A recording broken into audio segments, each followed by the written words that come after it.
She was much sharper than a doctor's, and they were only able to get her to quit smoking after they put her in a nursing home at age 120. They were afraid that it was going to shorten her life.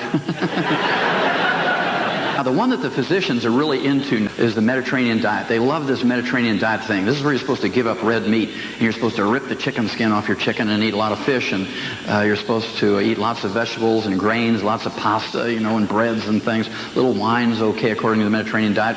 But the proof is not in the pudding for the Mediterranean diet. First of all, because the average lifespan for the Greeks and the Italians, who eat the most of it, is 75.5, just like us. So there's no longevity benefit for that diet. And here's a specific example. Pope John Paul II, of course, has been in Italy for the last 15 or so years. He just turned 75 years old about 4 weeks ago. And he has degenerative arthritis. He has osteoporosis sufficient to the point where he had to have hip replacement surgery. He has failing health, doesn't have stamina anymore, where he has to cancel 50% of his speaking engagements. And, I mean, you would like to think that if anybody in Italy would get the very best that the Mediterranean diet could offer would be the Pope, right? And unless he's been sneaking sausage in from Poland under the table and eating that all the time, the proof is not in the pudding for the Mediterranean diet. My heroes in the alternative health field for many, many years, of course, was Linus Pauling. And Linus was famous for a variety of things. Number one, he was one of two people who ever had 2 Nobel Prizes. I mean, this guy was a genius when it came to biochemistry and biology and zoology.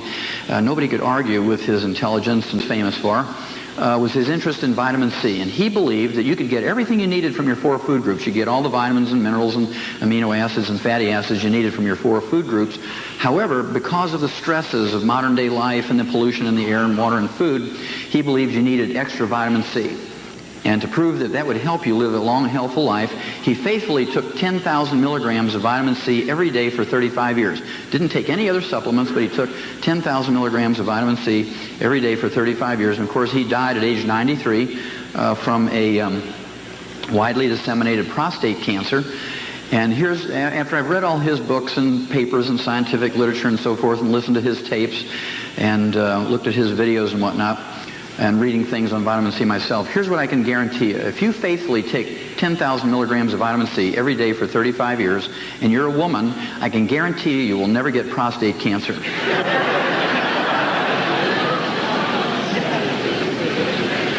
Little gal here, Margaret Skeet, actually died at age 115 in 1994, a year ago, and she looks pretty good for 115, doesn't she? Looks a lot better than these 25-year-olds who subsist on Pepsis and ding-dongs and things like that. She was very bright, didn't have Alzheimer's, and she died of a nutritional deficiency disease. She actually fell and broke her hip from osteoporosis. 3 weeks later, she was dead. She died of pneumonia.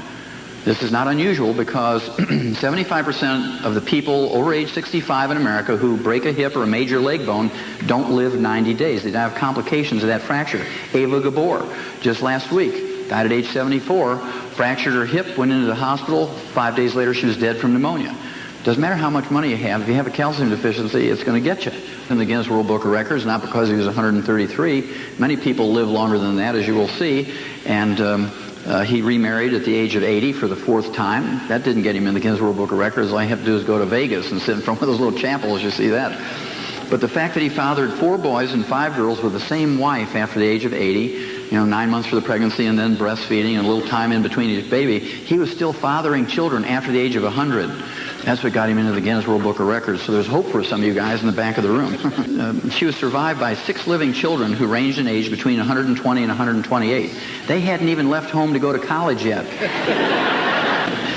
And then another thing I found interesting was her oldest son said his mother had never visited a doctor, never took any pharmaceuticals or drugs, did take a few herbs during her life, and so there's beginning to be a message develop here, right? This fellow here, Shirali Mizmilov, from Azerbaijan, the Caucasus Mountains in Western Soviet Union at this time, May of 1973, turned 168, and he was featured in that January 1973 issue of the National Geographic. And when he turned 168, some 5 months later, he went out and hoed the garden to show reporters how vigorous he was at 168. G. Dagayev turned 140. He was also from Azerbaijan, and the literal translation of his village's name was a village of centenarians, people who lived to be 100. And 50% of the people in his village at his birth date were over 100.